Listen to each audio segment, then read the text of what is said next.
बारिश के पानी में अक्सर बच्चे खेलने के लिए बाहर निकल जाते हैं, पर उन्हें ये नहीं पता कि गहरे पानी के अंदर उनका इंतजार कौन कर रहा होता है। तो उस शाम अंबा गांव का सोनू भी अपने बड़े भाई के पास अपने लिए नाव बनवाने पहुंच गया। जय भैया, देखो ना कितनी मस्त बारिश हो रही है।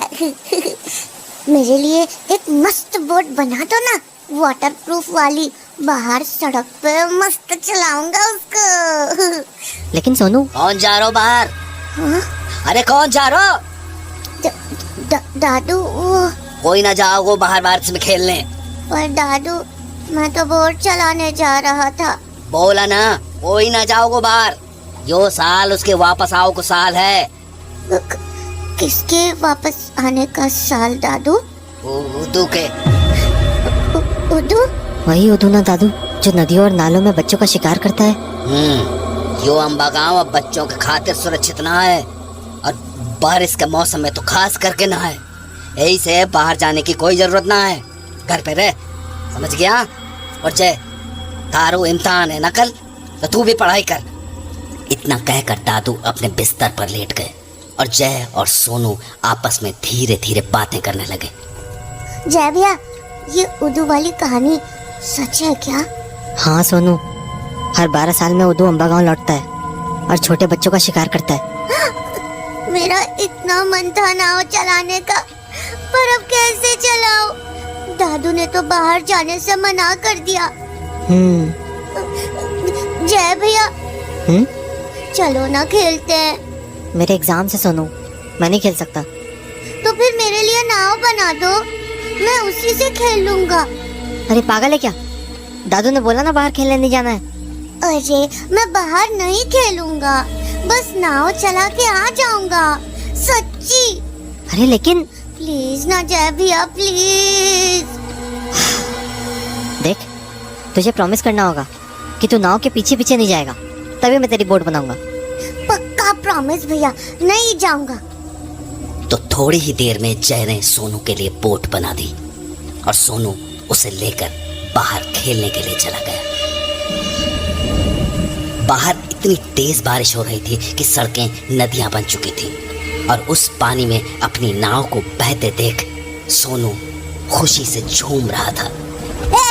ये चली मेरी बोट, चल चल, ऑल तेज, ऑल तेज। सड़क पर पानी इतनी तेजी से बह रहा था कि सोनू की बोट पूरी रफ्तार से आगे बढ़ती चली जा रही थी, पर तभी उसे अपनी बोट एक गटर की ओर जाती दिखी। अरे नहीं नहीं, गटर में मत जा। नहीं मत जा।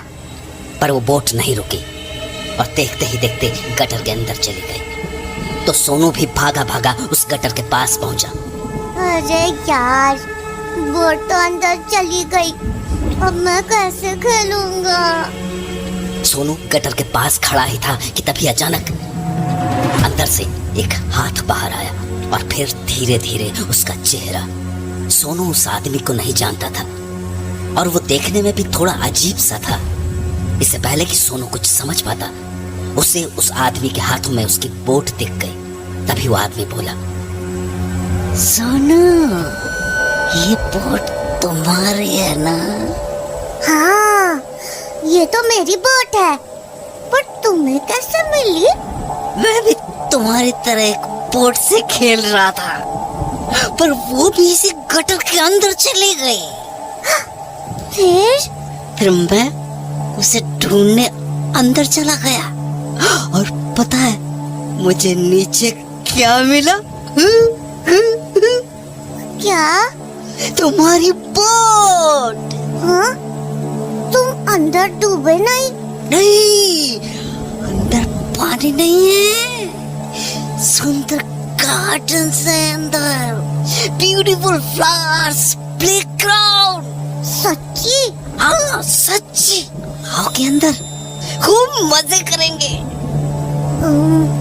नहीं, भैया बोलता है अनजान लोगों के साथ नहीं खेलते। अरे तो दोस्त बन जाते हैं ना यार। नहीं, मुझे डर लगता है, मैं जाता हूँ। अच्छा ठीक है, पर अपनी बोट तो लेते जाओ। लाओ, अरे बुद्धू, हाथ तो बढ़ाओ अपना। हाँ, अब लाओ। इधर सोनू ने अपना हाथ बढ़ाया था, वहीं दूसरी तरफ दादू गहरी नींद में सो रहे थे कि तभी एक तेज बिजली की आवाज हुई और उनकी आंख खुल गई। न जाने ये बारिश कब रुकेगी, ये दोनों कटे गए। अरे सोनू, जय, अरे कहाँ चल गो? डर के मारे जब दादू हड़बड़ाते हुए कमरे से बाहर आए तो उन्हें जय दरवाजे पर खड़ा मिला। जय, तू यहाँ क्या कर रहा हो? और सोनू कटे हो? वो दादू, वो यहीं बाहर बोर्ड से खेल रहा था, पर अभी तक आया नहीं। अरे दिमाग फिर गया है कहा तुम दोनों को? मना की थी ना तुम दोनों से बाहर जाओ को, फिर क्यों जान दो उसको? दादू, मैं तो। चुप कर, घर में जाकर बैठ जा, मैं जा रहा हूँ उसको ढूंढने। तो दादू हड़बड़ाते हुए घर से निकल गए और हर ओर सोनू को आवाजें लगाने लगे। सोनू, सोनू, सोनू, सोनू, सोनू। पर सोनू का कोई जवाब नहीं आया। फिर घर से थोड़ी दूर गटर के पास दादू को सोनू की बोट मिली, जिसके ठीक ऊपर एक लाल गुब्बारा हवा में तैर रहा था। उस गुब्बारे को देखकर दादू का दिल बैठ गया, क्योंकि अंबा गांव में लाल गुब्बारे को उदू की निशानी माना जाता था। तो हताश होकर दादू ने वो पेपर बोट उठाई और घर लौट आए। उनके घर लौटते ही जय बोल पड़ा। दादू, सोनू कहाँ है? कहाँ गया वो? दादू। जय लगातार सवाल करता रहा, पर दादू ने कोई जवाब नहीं दिया और जय के हाथों में सोनू की बोट थमाते हुए अपने कमरे में चले गए। ये तो वही बोट है जो मैंने सोनू के लिए बनाई थी। दादू, बताओ ना, कहाँ है सोनू? दादू। दादू कुछ नहीं बोले और जय ने पूरी रात उनके जवाब के इंतजार में बिता दी। अगली सुबह जब वो स्कूल गया तो एग्जामिनेशन हॉल में उसका दोस्त मोंटी उससे बोला, ए जय, एग्जाम की तैयारी कैसी है? क्या हुआ? तेरा मुंह क्यों उतरा हुआ है? सोनू खो गया यार। क्या? खो गया? कैसे? पता नहीं यार, कल बारिश में खेलने गया था बाहर, तब से लौटा ही नहीं है। लौटा ही नहीं मतलब? वो तो घर से दूर जाता ही नहीं कहीं। वही तो, एग्जाम नहीं होता तो मैं उसको ढूंढने चला गया होता। कोई नहीं, तू चिंता मत कर, पेपर देते हैं उसके बाद ढूंढने चलेंगे। ठीक है, तो पेपर के बाद मेरे घर पे आ जाना, उधर से उसे ढूंढने चलेंगे। ठीक है, चल अभी के लिए ऑल द बेस्ट। तुझे भी। तो उसके बाद जय अपनी सीट पर चला गया और एग्जाम शुरू होने पर मोंटी भी अपना पेपर लिखने लगा। पर तभी उसे अपने पीछे से एक आवाज आई, मोटे, ए मोटे। वो आवाज ओम की थी, जो स्कूल का सबसे बड़ा गुंडा था और बदकिस्मती से वो मोंटी के ठीक पीछे ही बैठा था। अबे मोटे, सुनाई नहीं दे रहा क्या? क्या हुआ? चुपचाप मुझे अपनी कॉपी दिखा, मुझे कोई भी सवाल नहीं आ रहा है। पर क्या पर कर रहा है? देख, तूने कॉपी नहीं दिखाई ना, तो तेरा वो हाल करूंगा कि घर जाने लायक नहीं बचेगा, समझा? मोंटी जानता था कि ओम मजाक नहीं कर रहा था, उससे पूरा स्कूल कांपता था, इसलिए उसने उसे अपनी कॉपी दिखाना ही बेहतर समझा। पर तभी मोंटी के मन में एक ख्याल आया कि अगर वो ओम को अपने सवाल नहीं दिखाएगा तो ओम पक्का फेल हो जाएगा और अगली क्लास में उसे ओम को झेलना नहीं पड़ेगा। तो पलटकर मोंटी ने ओम से कहा, मैं तुझे क्यों दिखाऊं? मुझे एग्जाम लिखने दे। उसके बाद ओम ने कुछ नहीं कहा, पर उसकी आंखों में मोंटी के लिए गुस्सा साफ दिख रहा था। थोड़ी देर तक वो वहीं बैठा रहा, फिर टीचर को अपनी कॉपी देकर एग्जामिनेशन हॉल से बाहर जाने लगा। पर जाने से पहले वो मोंटी के पास रुका और उसे गुस्से से देखते हुए बोला, तू बाहर मिल बेटा, अगर तू आज अपने पैरों पे चल के घर चला गया ना तो मेरा नाम ओम नहीं। ओम की धमकी सुनकर मोंटी बहुत डर गया, क्योंकि वो जानता था कि आज स्कूल के बाद ओम उसे नहीं छोड़ने वाला था। इसलिए एग्जाम खत्म होते ही वो छुपते छुपाते अपने घर की ओर चला आया और वहां अपना स्कूल बैग रखकर जय के घर जाने लगा। पर अभी वो आधे रास्ते ही पहुंचा था कि उसे अपने बाईं ओर वाले तालाब के ऊपर एक बड़ा सा गुब्बारा दिखा। वैसे तो मोंटी की उम्र गुब्बारों से खेलने की नहीं थी, पर उस लाल गुब्बारे ने मानो उस पर कोई जादू सा कर दिया था। मोंटी उस गुब्बारे को पकड़ने के लिए पानी में जाने की सोच ही रहा था कि तभी उसकी नजर तालाब में तैर रही एक कमीज पर पड़ी।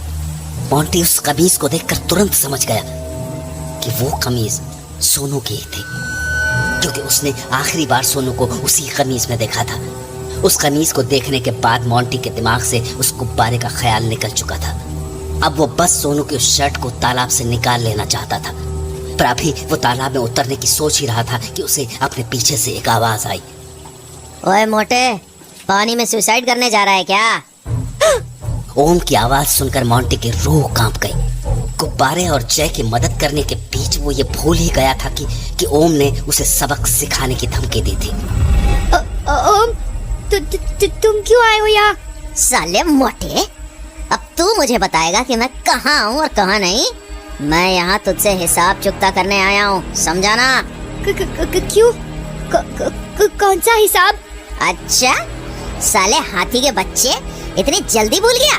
याद है ना क्या कहा था तूने मुझे एग्जाम में? ओम भैया, वो गलती से। ओहो, ओम भैया, तू तो मिमियाने लगा बे। अब चुपचाप यहाँ चल। मोंटी जानता था कि वो यहाँ से कहीं नहीं भाग सकता। उसे अब ओम की बात माननी ही थी, तो वो डरता हुआ ओम के पास चला गया। ओम भैया, देखो, मुझे जाने दो। अबे चुप, ज्यादा चबड़ चबड़ मत कर, वरना इसी तालाब में धक्का दे दूंगा, किसी को पता भी नहीं चलेगा। ओम भैया प्लीज, मम्मी ने जल्दी बुलाया घर पे, प्लीज जाने दो। मम्मी ने जल्दी आने को बोला है? और यहाँ जो तेरा बाप तेरे को रुकने को बोल रहा है, उसका क्या? मुझसे गलती हो गई, अगली बार से जो बोलोगे वही करूँगा, जाने दो प्लीज। मोंटी गिड़गिड़ा ही रहा था कि ओम ने अपने कमीज के अंदर से एक चाकू निकाल लिया। देख इस चाकू को, हाँ? ये है तेरा बाप, इसको बोल प्लीज, बोल हरामी। ये चाकू क्यों? इससे क्या करोगे ओम भैया? अभी बताता हूँ इससे क्या करूँगा, पहले शर्ट उतार अपनी। नहीं प्लीज। खुश हो जा कि पैंट नहीं उतारवा रहा मोटे, शर्ट उतारवा रहा हूँ, क्योंकि मुझे तेरी गोल मटोल तोंद देखनी है। चल उतार, नहीं तो पेट फाड़ दूंगा तेरा। उतार रहा हूँ। लाचार मोंटी क्या करता, उसने न चाहते हुए भी अपनी शर्ट उतार दी और घबराई आंखों से ओम की ओर देखने लगा। ओम भैया प्लीज जाने दो ना। ऐसे कैसे जाने दे दूं मोटे? अभी तो मुझे तेरे पेट पे चाकू से गोला बनाना है, बिल्कुल ओ जैसा, ओम का ओ, जिससे तू जिंदगी भर याद रखे कि ओम से हरामीपना नहीं करना चाहिए। ओम अपना चाकू लेकर मोंटी के पास पहुंचा ही था कि मोंटी ने उसे जोर से धक्का दिया और वहां से भाग निकला।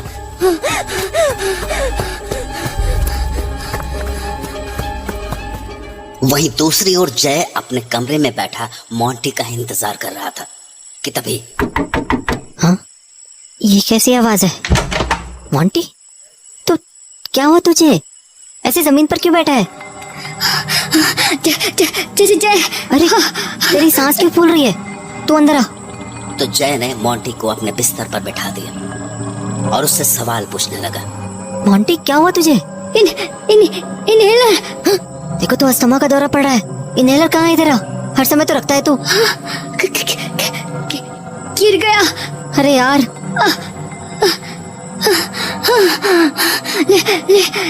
क्या कहीं से भी नहीं तो मैं मर जाऊंगा। ऐसा मत बोल यार, मैं मेडिकल स्टोर से लाता हूँ, रुक। पर पैसे? अरे दादू की उठा लूंगा, तू चिंता मत कर, मैं 2 मिनट में आया। तो उसके बाद जय ने अपनी साइकिल उठाई और उसे भगाता हुआ मेडिकल स्टोर पहुंच गया। भैया वो इनहेलर दो ना, अस्थमा वाला। देता हूँ, ढूंढने दे। जल्दी दे दो भैया, बहुत जरूरी है। हाँ ये ले, 150 रुपया। 150? भैया 100 ही है मेरे पास, 50 बाद में दे दूं। अभी ये ले जाने दो प्लीज। हाँ हाँ ठीक है, ले जा। तो मेडिकल स्टोर से इनहेलर लेकर जय सीधा मोंटी के पास आ गया और उसे इनहेलर पकड़ा दिया।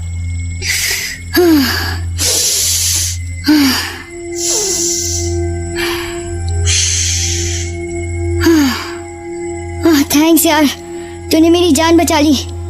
पागल है क्या? थैंक्स क्या बोल रहा है? वो तो अच्छा हुआ इनहेलर टाइम से मिल गया। वैसे तेरी सांस क्यों फूलने लगी? कहीं से भाग के आया था क्या? यार वो रास्ते में ओम मिल गया था, उसी से पीछा छुड़ाने के चक्कर में मुझे भागना पड़ा। ओम? उस साले की तो मुंह तोड़ दूंगा मैं उसका। जाने देना, छोड़। अभी सोनू होता तो शोर मचाता रहता। पता नहीं कहाँ होगा बेचारा। अरे हाँ, एक बात तो मैं तेको बताना भूल ही गया। क्या? मेरे को उसकी टी शर्ट मिली थी। सोनू की टी शर्ट मिली तुझे? कहाँ? वो पुराने तालाब में तैरते देखा मैंने। क्या सच में? हाँ यार, वही येलो वाली टी शर्ट पानी में बह रही थी। तो तूने ऐसे ही पहने दिया उसे?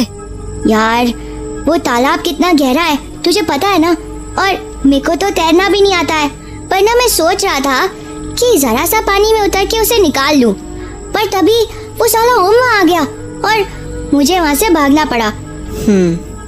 लेकिन तू तो स्कूल के बाद मेरे घर आने वाला था ना, फिर तालाब के पास क्यों गया था? अरे वो रास्ते में मुझे तालाब के पास एक लाल गुब्बारा दिखा, तो पता नहीं क्यों मैं उसे लेने चला गया। क्या? लाल गुब्बारा? हाँ, क्यों? यार मोंटी, वो दादू बोल रहे थे जहाँ से सोनू गायब हुआ ना, गटर के पास, वहाँ भी वही लाल गुब्बारा देखा था उन्होंने। क्या मतलब है तेरा? दादू बोल रहे थे कि वो लाल गुब्बारा उदू की निशानी है। उदू? वो जो हर 12 साल में अम्बा गांव में आता है? हाँ, दादू कह रहे थे कि उदू वापस लौटा है और शायद सोनू को उदू ही ले गया है। ऐसा मत बोल यार, देखना सोनू बहुत जल्दी मिल जाएगा, भरोसा रख। उसके बाद कुछ ही देर में मोंटी अपने घर चला गया, पर अब तक तालाब में सोनू की कमीज मिलने की खबर पूरे अम्बा गांव में फैल चुकी थी।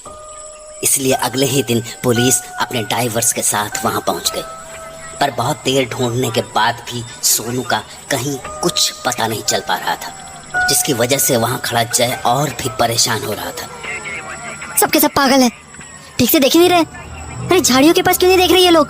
यार कोशिश तो कर ही रहे हैं सब लोग। मोंटी क्या कोशिश कर रहे हैं? सोनू तो छोड़, उसकी वो कमीज तक नहीं ढूंढ पाए ये लोग, और ना ही वो लाल गुब्बारा जो तूने देखा था। हाँ यार, कल तो मैंने दोनों यहीं देखे थे, आज पता नहीं कहाँ गायब हो गए। खैर, मैं जाके पुलिस अंकल को बोलता हूँ झाड़ियों में देखने को, क्या पता कुछ मिल जाए। मोंटी के बोलने के बाद पुलिस ने बहुत देर तक सोनू की तलाश की, पर उन्हें झाड़ियों के पास भी कुछ नहीं मिला, कोई भी नहीं। अब तक जय भी उम्मीद हार चुका था। शायद उसने भी मान लिया था कि सोनू को उदू ही ले गया था, पर उदू था कौन और कहां से आया था, और सोनू को कहां ले गया था? इसका जवाब देने वाला कोई नहीं था।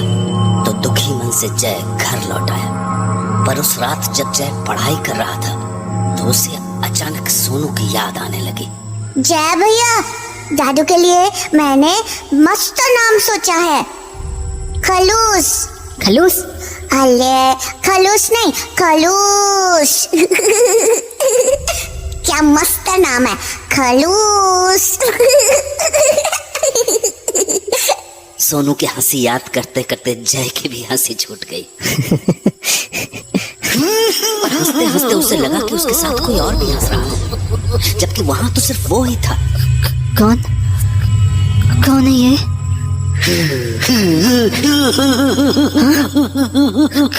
कौन है? उस हंसी को सुनकर जय इतना डर गया कि उसने अपनी किताब बंद की और कंबल में छुप गया। डर के मारे जय पूरी रात नहीं सो पाया, और शायद इसीलिए अगली सुबह स्कूल में उसे बुखार आ गया।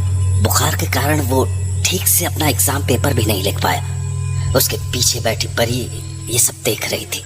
जय की क्लास में पढ़ने वाली परी जितनी सुंदर और मासूम थी, उसका बाप उतना ही बेरहम। वो उस नाजुक सी बच्ची को रोज बेवजह मारता था। आज भी परी की बाह पर बेल्ट की मार के निशान थे। तो जब वो पेपर दे के हॉल से बाहर निकली तो जोर की बारिश हो रही थी। तभी उसे वरांडे के कोने में जय दिखाई दिया, अकेला, घुटनों के बीच सर छिपाए, कांपता सा। तो वो उसके पास पहुंची। जय, जय, क्या हुआ? पेपर नहीं लिखा तूने ठीक से? कितना कांप रहा था? बुखार है क्या तुझे? हाँ, देखो तो कितना तेज बुखार चला जाऊंगा। कैसे जाएगा? छतरी है तेरे पास? नहीं तो भीग के जाएगा क्या? नहीं, बैग रख लूंगा सर पे। पागल है क्या? देख मेरे पास छतरी है, चल मैं तुझे घर छोड़ाती हूँ। नहीं नहीं, मैं चला जाऊंगा। बोला ना चल मेरे साथ, अब बहस मत कर। तो परी की बात मानकर जय उसके साथ स्कूल से निकल पड़ा। परी से आती महक ने जाने कैसा जादू सा कर दिया था जय पर कि वो दोनों स्कूल से कब घर पहुंच गए जय को पता ही नहीं चला। चल अब चुपचाप लेट जा और खबरदार जो बाहर निकला आराम से चादर ओढ़ के पड़ा रह, समझा? और सुन, तुझे बुखार है ना, तेरे को बहुत कम टाइम मिलेगा अगली पेपर की तैयारी के लिए। ये मेरी कॉपी ले, इसमें बहुत मस्त लिखा है मैंने, सारा रट्टा मार लेना, समझा? और तू क्या करेगी? अरे हमेशा के लिए थोड़ी ना दे रही, कल आके ले जाऊंगी वापस। नहीं यार, तू रखना इसको, मैं देख लूंगा। अच्छा ठीक, जब फेल होगा ना तुम मेरे को मत बोलना। चढ़ा रही मेरे को? नहीं, डरा रही। सुन, ये सब कहाँ से सीखी तू? क्या कहाँ से सीखी? यही सबका ख्याल रखना, जैसे तुम्हें को छतरी में लाई, अपनी नोटबुक दी मुझे पढ़ने को, तेरा सब ऐसे ही ख्याल रखते होंगे ना घर पे? हाँ, खूब प्यार करते होंगे ना तुझे सब? हाँ? अरे क्या हुआ परी? अरे बोल तो, क्या हुआ परी? मैं जा रही। अरे पर बता तो सही, हुआ क्या? देख, अगर तू नहीं बताएगी ना तो मैं कॉपी नहीं दूंगा तेरी। चलो बता। देख, गुस्सा नहीं दिला मेरे को। गुस्सा नहीं दिला रहा, प्यार से पूछ रहा हूँ, बता ना। क्यों पूछ रहा प्यार से? कोई नहीं करता मेरे को प्यार, पापा मारते हैं। ये देख, ये देख, रोज ऐसे निशान रहते हैं मेरे हाथ पे, और मेरी मम्मी होके भी नहीं रोकती उनको। इसके आगे परी कुछ नहीं बोल पाई और रोती हुई जय के घर से निकल गई। जय उसे एक टक जाता हुआ देखता रहा, क्योंकि उसे कभी अंदाजा भी नहीं था कि परी अपने अंदर इतना कुछ समेटे बैठी हुई थी। अभी परी जय के घर से निकली ही थी कि थोड़ी ही दूर जाने पर कुछ ऐसा हुआ जिसके कारण परी झाड़ियों में छिपकर बैठ गई। तभी मोंटी ने उसे देख लिया और उसके पास चला आया। ए परी, क्या हुआ तुझे? हो, कितना खून बह रहा है तेरे हाथ से। चल अंदर चल, हाथ धुलाता हूँ तेरा। आजा आजा। वो परी को अपने घर में ले आया। उसने उसका हाथ धुलवाया और दवा लगा के अच्छे से उसकी पट्टी कर दी, पर परी के मुंह से अभी तक एक शब्द भी नहीं निकला। वो बस बुरी तरह कांप रही थी। ए, क्या हुआ? तू कांप क्यों रही है ऐसे? अरे बोलना यार, हुआ क्या तेको? सुन, चल मैं तेको घर छोड़ के आता हूँ। ना, मैं नहीं जा रही वहाँ। है? क्या हुआ? क्यों नहीं जाएगी अपने घर? वो रास्ते में कुछ है। क्या है वहाँ? पता नहीं, पर घर के पास वाले नाले में कुछ है। क्या बोल रही है? ठीक से बताना क्या हुआ है। मैं घर जा रही थी, तभी पास के नाले से मुझे किसी बिल्ली की आवाज आई, तो मैं नाले के पास उसको देखने चले गई, पर अंदर बहुत अंधेरा था, मुझे कुछ भी ठीक से नहीं दिख रहा था। तो मैंने पास में पड़ी एक लकड़ी उठाई और नाले में घुसेड़ने लगी, पर तभी मुझे ऐसा लगा जैसे उस लकड़ी को कोई अंदर से खींच रहा हो, वो भी बहुत जोर से। बहुत ताकत थी उसमें, बहुत ज्यादा। उसने लकड़ी को इतनी जोर से खींचा कि लकड़ी मेरे हाथ को छीलती हुई नाले के अंदर चली गई और मेरे हाथ से खून निकलने लगा। पर नाले में आखिर था क्या? यही तो मैं सोच रही थी कि तभी नाले के अंदर से कोई बोला, मैं आ गया हूँ मेरी बच्ची, तेरे बहुत पास आ गया हूँ, अब तू नहीं बचेगी ना। कितनी भी कोशिश कर ले, नहीं बचेगी, नहीं बचेगी तू, नहीं बचेगी। परी इतनी डर गई थी कि वो बिना रुके बस रोए जा रही थी। चुप हो जा परी, चुप हो जा। देख अब तो तू मेरे घर पे है ना, डर मत, कुछ नहीं होगा तुझे। और वैसे भी इतनी सुंदर लड़की रोते हुए थोड़ी ना अच्छी लगती है। रोते हुए तो कोई भी अच्छा नहीं लगता। अरे मैं लगता हूँ ना, मैं रोते हुए बहुत मस्त लगता हूँ। सच्ची, तूने देखा नहीं है कभी? जब बच्चे चिढ़ाते हैं मेरे को, बहुत मस्त रोता हूँ मैं। अच्छा मोंटी, सब तेको मोटा मोटा चिढ़ाते हैं, तेको बुरा नहीं लगता? लगता है ना, तभी तो रोता हूँ। पर तू चिढ़ा लिया करना मेरे को। तेरे जैसी सुंदर लड़की चिढ़ाएगी तो बुरा भी नहीं लगेगा। देख, हंसा दिया ना तुझे। हंसा दिया ना। पता है मोंटी, जैसे सब बोलते हैं ना तेरे लिए, तू वैसा नहीं है, तू अच्छा है। मजाक कर रही है ना तू? मैं फालतू मजाक नहीं करती पागल, तू सच्ची अच्छा है, बहुत अच्छा। परी के मुंह से ये बात सुन के मोंटी बहुत खुश हो गया। उसने थोड़ी देर तक परी से बातें की और फिर उसे घर छोड़ आया। पर अगले दिन मोंटी पूरे दिन लाइब्रेरी में बैठा रहा, क्योंकि उसे परी के लिए एक चिट्ठी लिखनी थी। परी, तुम बहुत सुंदर हो और बहुत अच्छी भी और स्ट्रॉन्ग भी। मोंटी अपनी चिट्ठी लिखने में इतना मगन हो गया था कि उसे अंदाजा भी नहीं हुआ कि कब शाम के 4 बज गए। तभी लाइब्रेरियन मैम ने मोंटी को आवाज लगाई। मोंटी, चलो बेटा अब कल आना, लाइब्रेरी के बंद होने का टाइम हो गया है। हाँ अभी? पर मैम अभी तो 4 ही बजे है, लाइब्रेरी तो 6 बजे बंद होती है ना। तुमने नोटिस नहीं पढ़ा? नोटिस? हाँ वो देखो, पुलिस ने नोटिस भेजा है कि 5 बजे के बाद अंबा गांव का कोई बच्चा घर से बाहर नहीं निकलेगा। हाँ पर क्यों मिस? इधर आओ, बैठो मेरे पास, बताती हूँ। तो मोंटी लाइब्रेरियन मैम के पास जाकर बैठ गया। बेटा, अंबा गांव की हालत बहुत सीरियस है। पिछले दिनों जय के भाई सोनू के अलावा और भी 4 बच्चे गायब हुए हैं अंबा गांव से। हाँ क्या 4 और बच्चे? हाँ, और उन सभी के कपड़े नालों में मिले। नालों में? क्यों? क्योंकि वो नालों से ही गायब हुए थे मोंटी। ये काम उदू का है। उदू? हाँ, 12 साल बाद उदू फिर से जाग गया है और अंबा गांव के बच्चों का शिकार कर रहा है।